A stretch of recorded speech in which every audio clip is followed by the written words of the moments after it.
Bismillahirrahmanirrahim. Assalamu alaikum. I'm Sadia Bhavani and today the topic of my presentation is molecular basis of cancer. First of all, I'm going to explain you what is cancer, what are the aspects, and then we will move towards our actual topic. So what is cancer? Basically जब आपके sales जो हैं uncontrollably और अबनॉर्मली growing start कर देते हैं किसी भी स्पेसिफिक पार्ट में, तो उस एरिया का या उस स्पेसिफिक ऑर्गन के जो है कैंसर होने के चांसेस इंक्रीज हो जाते हैं. The cancer cell can destroy healthy tissues including organs, यानी कि ऑर्गन के साथ साथ कैंसर जो है हेल्दी टिश्यूज़ को भी डिस्ट्रॉय करता है. Only 5 to 10% are inherited. What does it means, यानी कि 5 से 10% कैंसर ऐसे हैं जो कि जेनेटिकली या हेरिडिटरी होते हैं. Cancer arises from the loss of normal growth control, यानी कि जब नॉर्मल ग्रोथ कंट्रोल लॉस होती है सेल की तो कैंसर अराइज होने के चांसेस इंक्रीज हो जाते हैं. There is another definition of cancer. जब हार्मोन्स की इम्बैलेंसिंग बॉडी में स्टार्ट होती है तो भी कैंसर होने के चांसेस होते हैं. For example breast cancer, pancreatic cancer, thyroid, uterine, prostate and ovarian cancer. These all cancers are the example of imbalancing of hormones in the specific person body. We have aspects that promote cancer, that is tumor initiator and tumor promoter. And what is tumor initiator? Tumour initiator जो है carcinogen को seed की तरह जो है grow करने में काम करता है. यानी कि कार्सिनोजेंस जो है किसी भी किस्म का केमिकल हो सकता है, कोई रेडिएशंस हो सकती हैं, एनी वायरस, बैक्टीरिया, कोई भी एजेंट हो सकता है. ठीक है, तो जब वो आपकी स्किन के अंदर आके ग्रो होता है तो ट्यूमर जो है इनिशिएट होता है. और प्रोमोशन कब होती है उसकी, जब प्रोमोटर यानी कि ट्यूमर प्रोमोटर जो है ट्यूमर इनिशिएटर को लेके जो है एक्सपोज होता है तो ट्यूमर प्रोमोटर का काम करता है. Different terms use in cancer. We have some terms जो कि हम कैंसर के बारे में बात करते हुए यूज़ करते हैं. दैट इज़ कार्सिनोमा, यानी कि इनिशिएशन ऑफ कैंसर, या वो एजेंट्स जो कि कैंसर की इनिशिएशन में सपोर्ट करते हैं. Another one is sarcoma, that is cancer arises from transform cells और कनेक्टिव टिश्यूज़, यानी कि जब सेल्स और टिश्यूज़ में कोई कैंसर होता है that is called sarcoma. Leukaemia, यानी कि जब बिगनिंग हो एबनॉर्मल सेल्स की from bone marrow. And metastasis, यानी कि जब प्राइमरी साइट से सेकेंडरी साइट तक कोई इन्फेक्शन कॉज करता है that is called metastasis cancer. Now we have already learned about what is cancer, what are the aspects, what are the terms. Now the thing is that what really causes cancer. ऐसे कौन से agents हैं जो कि actually cancer को cause करते हैं. Cancer is cause by alteration और म्यूटेशन इन जेनेटिक कोड, यानी कि जब हमारे जेनेटिक कोड में किसी किस्म की म्यूटेशन हो जाती है या ऑल्ट्रेशन हो जाती है तो भी कैंसर के चांसेस इंक्रीज हो जाते हैं. Cancer can be arise in somatic cells, यानी कि कैंसर जो है सोमेटिक सेल्स में ही अराइज होता है. And what is somatic cells? Eggs और स्पर्म्स के अलावा जितने भी सेल्स हैं all are called somatic cells. Chemicals, virus, bacteria, radiations, it would be ultraviolet or any radiation. Hereditary, as I told you in the previous slide, that is 5 to 10% chances. All above agents leads to molecular level of disease. यानी कि यही वो सारे agents हैं जो कि molecular level तक patient की disease को लेकर जाते हैं. Now we are moved towards to our actual topic, that is molecular basis of cancer, and we have 3 genes which play important role in the molecular level. First is oncogenes, the another one is tumor suppressor gene, we can also say TSG, and the last one is DNA repair gene.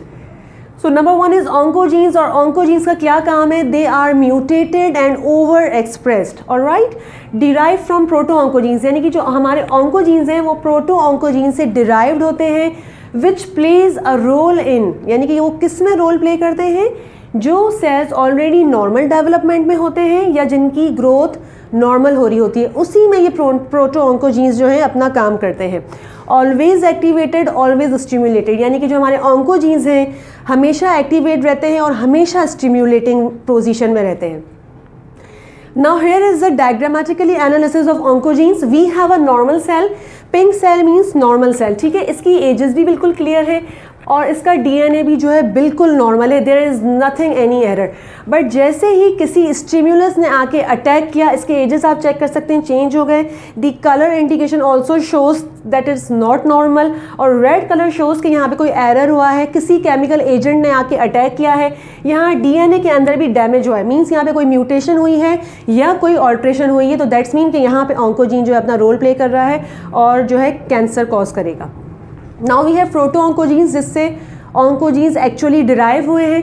They cause unregulated cell growth. Unregulated cell growth होती है इसकी, further result in mutation going in successive generation. मतलब जो इसका काम है वो successive generation to generation move करता है. Cellular proto-oncogenes are mutated but activated. Basically ये म्यूटेटेड होते हैं लेकिन अपना काम जो है करते रहते हैं, यानी कि they are activated.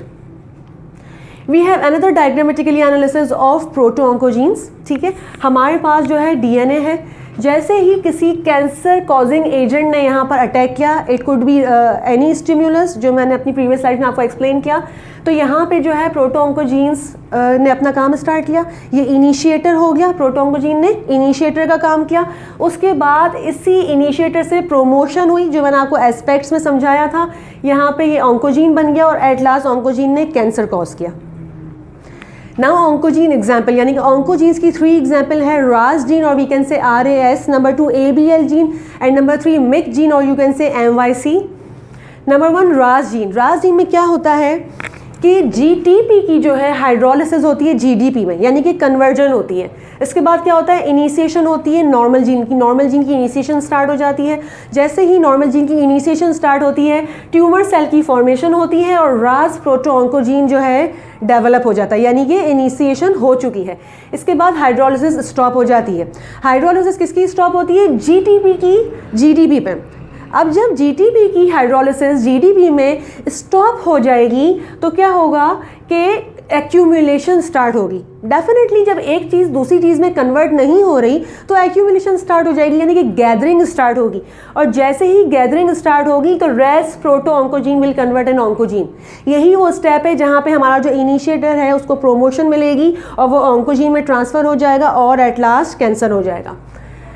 RAS gene involves in colon cancer, pancreatic cancer and adenocarcinoma. यानी कि अगर RAS जीन की म्यूटेशन होगी तो ये कैंसर होंगे, यानी कि colon, pancreatic and adenocarcinoma.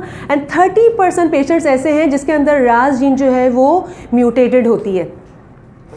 Here is another analysis of RAS gene. RAS gene जो है GTP से GDP में कन्वर्ट हो रहा था, बिल्कुल एक्टिव पोजीशन में था. ग्रोथ जो थी हमारी कंट्रोल थी, प्रोलिफरेशन, माइग्रेशन सब कुछ नॉर्मल था. Patient will be normal. But जैसे ही RAS जीन ने GDP से GTP में कन्वर्शन स्टॉप की, हाइड्रोलिसिस स्टॉप हुई, एक्यूमुलेशन स्टार्ट हुई, अनकंट्रोल ग्रोथ हो गई, प्रोलिफरेशन भी अनकंट्रोल हो गई, migration uncontrolled, result cancer. Now we have another ABL gene.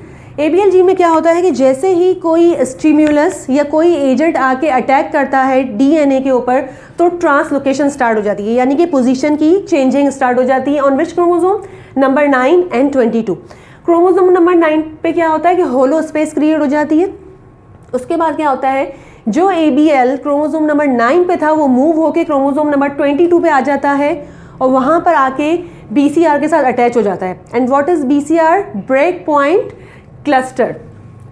Break point cluster and ABL will release tyrosine kinase. ये दोनों एक साथ फ्यूज हो जाते हैं और टायरोसिन काइनेस को जो है टायरोसिन काइनेस को क्या करते हैं, रिलीज करते हैं. ऑटोनोमस सेल ग्रोथ होती है. What is autonomous cell growth, लामहदूद, यानी कि डेफिनेटली बहुत ज़्यादा सेल की ग्रोइंग स्टार्ट हो जाती है और एट लास्ट कैंसर हो जाता है. ABL patients are chronic myeloid leukemia patients. Okay, the drug which prescribed them is tyrosine kinase inhibitor.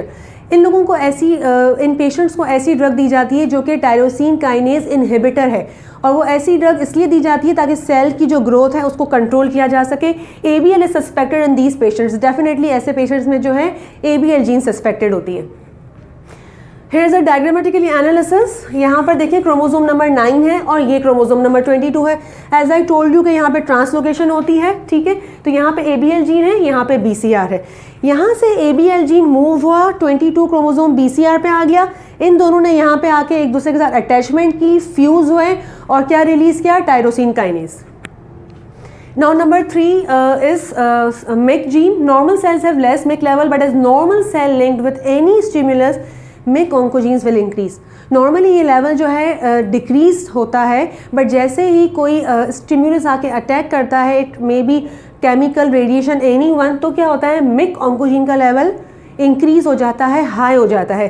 Cell cycle will increase its time, cell cycle अपना time जो है इंक्रीज कर देती है, यानी वही सेल साइकिल जो कि 24 आवर्स में हो रही होती है अब क्विकली 30 मिनट्स में हो रही होती है। मिक जीन का एनालिसिस क्या है, इसके अंदर अगर मिक जीन का लेवल आपके पास हाई हो जाता है तो Burkitt's lymphoma, acute lymphoblastic leukaemia, neuroblastoma जो है होने के चांसेस है। 60 to 70% ह्यूमन कैंसर्स जो होते हैं वो मिक जीन के म्यूटेट होने की वजह से ही होते हैं। इसके अलावा अगर मिक जीन का लेवल लो हो जाता है तो क्या होता है, cell cycle, metabolism, differentiation, angiogenesis के अंदर जो है सपोर्ट मिलती है और एट लास्ट न्यूप्लास्टिक ट्रांसफॉर्मेशन हो जाता है। Number 2, tumour suppressor gene. Tumour suppressor gene falls under 2 broad categories. एक हमारे पास गेट कीपर है and the another one is caretaker. Gatekeeper का क्या काम है, डायरेक्टली सप्रेस द ग्रोथ। जैसे कि हमें नेम में ही पता चल रहा है कि सप्रेशन, यानी कि ये क्या करता है, सप्रेस करता है ग्रोथ को। तो गेट कीपर क्या करता है, डायरेक्टली ग्रोथ को सप्रेस कर देता है, और केयर टेकर क्या करता है, ओवरऑल जेनेटिक स्टेबिलिटी को मेंटेन करता है। रिजल्ट क्या होता है, the chance of mutation is reduce, यानी कि जो म्यूटेशन का चांस है वो रिड्यूस हो जाता है। But when tumour suppressor gene don't work properly, और अगर ट्यूमर सप्रेसर जीन काम प्रॉपरली ना करे तो क्या होता है, ग्रोथ ऑफ कंट्रोल जो है हमारी वो लॉस हो जाती है, ठीक है। और जो है ट्यूमर सप्रेसर जीन काम नहीं करता, ग्रोथ ऑफ कंट्रोल लेस हो जाती है और म्यूटेशन हो जाती है। Now tumour suppressor gene example, पहले हमने ऑन्कोजीन की एग्जाम्पल पढ़ी थी, इसी तरीके से जो है हमारे पास ट्यूमर सप्रेसर जीन की एग्जाम्पल है आरबी यानी कि retinoblastoma protein, and number 2 is P53 gene. RB gene क्या करता है, that is first discovered tumour suppressor gene, यानी कि ये वो जीन है जो कि सबसे पहले डिस्कवर्ड हुआ था। लोकेटेड ऑन क्रोमोसोम 13 एंड 14, 13 और 14 पे स्पेसिफिकली लोकेटेड होता है और चाइल्डहुड लेवल में होता है, यानी कि अगर अर्ली एज में दोनों एलील्स जो हैं म्यूटेट हो जाते हैं किसी बच्चे के, तो क्या होता है, ये आरबी प्रोटीन जो है वो इनएक्टिवेट हो जाती है। नेक्स्ट, ये एक डायग्रामेटिकली एनालिसिस है। वी हैव 2 एलील्स, ठीक है, हमारे पास आरबी प्रोटीन भी है, बिल्कुल एक्टिव कंडीशन में है। जब एक एलील म्यूटेट हुआ, एक एलील पॉजिटिव था, एक्टिव था, तब भी हमारे पास आरबी प्रोटीन थी। बट जैसे ही दोनों एलील्स म्यूटेट हो गए, आरबी प्रोटीन्स जो है वो म्यूटेशन हो गई, यानी कि वो इनएक्टिवेट हो गई। Second example is P53 gene. P53 protein was discovered in 1979. It is the second protein of RB gene. Okay, it is also called tumor suppressor gene, tumor protein P53, P53 cellular proto-antigen, P53 the guardian of the genome, phosphoprotein P53, tumor suppressor P53, ये सारे P53 के name है, we can call it from these names also. TP53 जो है वो humans में present होता है और माइस में अगर देखें तो TRP53 प्रेजेंट होता है। ऑलमोस्ट 50% ह्यूमंस P53 जीन जो है वो म्यूटेट होता है। फॉर्चुनेटली वी हैव 2 कॉपीज़, यानी कि हमारे पास P53 जीन की 2 कॉपीज़ होती हैं जो कि ईच पेरेंट से फीटस में ट्रांसफ़र होती हैं। P53 is a protein whose main function is to repair DNA. इसका जो मेन फंक्शन है ही रिपेयरिंग का, जो कि रिपेयर करता है डीएनए को। और जब डीएनए बहुत ज़्यादा एक्सटेंसिव हो जाता है, केस बहुत ज़्यादा ख़राब हो जाता है, तो उसके बाद क्या होता है कि P53 जो है एपोप्टोसिस की तरफ चले जाता है, that is programme cell death. It controls the cell cycle को कंट्रोल करता है। और अगर जैसे ही सेल साइकिल में कोई प्रॉब्लम होने लगती है तो वो सेल डिवीजन को ब्लॉक कर देता है, क्रोमोसोम डिवीजन को स्टॉप कर देता है और जो है एपोप्टोसिस की तरफ चला जाता है। If there is any damage in DNA, the P53 protein will raise its level, यानी कि जैसे ही कोई डैमेज होने लगता है डीएनए में, प्रोटीन P53 प्रोटीन जो है अपना लेवल हाई कर लेता है। There is a wide range of cancer that is arises in mutation, यानी कि P53 म्यूटेशन जहाँ हो जाती है वो कैंसर्स कौन से हैं, breast cancer, brain cancer, head and neck squamous cell cancer, liver, lung, osteosarcoma यानी कि जो बोन्स का कैंसर है, मायोसार्कोमा यानी कि जो मसल्स का कैंसर है, ovarian cancer, adrenocortical carcinoma and bladder cancer. ये सारे वो कैंसर्स हैं जिसके अंदर P53 जो है वो म्यूटेटेड फॉर्म में होता है। Here is the diagrammatically analysis: oxidative stress, nutrient deprivation, hypoxia, DNA damage, oncogene expression, ribosomal dysfunction, ये सब जो है P53 कॉज करते हैं, यानी कि इसको म्यूटेट करने की कोशिश करते हैं। और P53 किस में सपोर्ट करता है, एंजियोजेनेसिस, ऑटोफेगी, सेल साइकिल जो मैंने आपको अपनी प्रीवियस स्लाइड में भी बताया, apoptosis, migration and tumour suppression, यानी कि सप्रेस करने का काम करता है।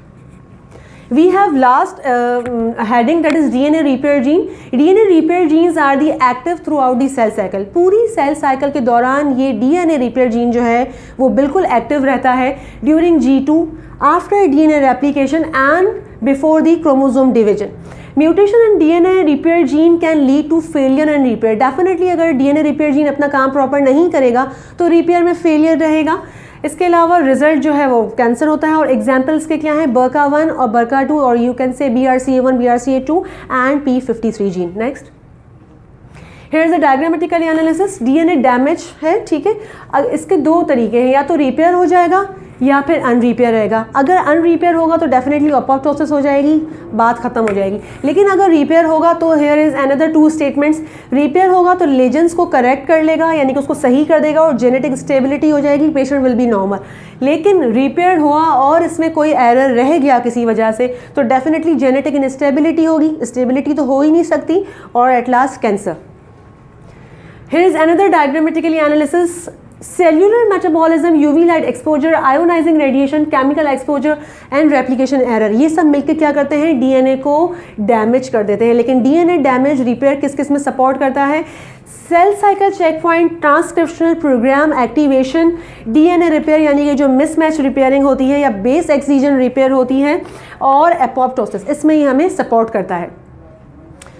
That's all from my side. At last मैं आप लोगों को थोड़ी सी इन्फॉर्मेशन देना चाहूँगी कि अगर आप अपना बहुत ज़्यादा ख्याल रखें अपनी डाइट वगैरह का, तो आपकी इम्यूनिटी स्ट्रॉन्ग रहेगी और आप जो है किसी भी किस्म के वायरस और बैक्टीरिया को हिट कर सकते हैं. रही बात केमिकल और रेडिएशन की, तो उससे भी आपको कोशिश करनी है कि जितना ज़्यादा केमिकल से कम एक्सपोज हों और रेडिएशन से कम एक्सपोज हों, ताकि आपकी बॉडी का जो इंटरनल लेवल है वो बेटर रहे, वो इंक्रीज़ रहे.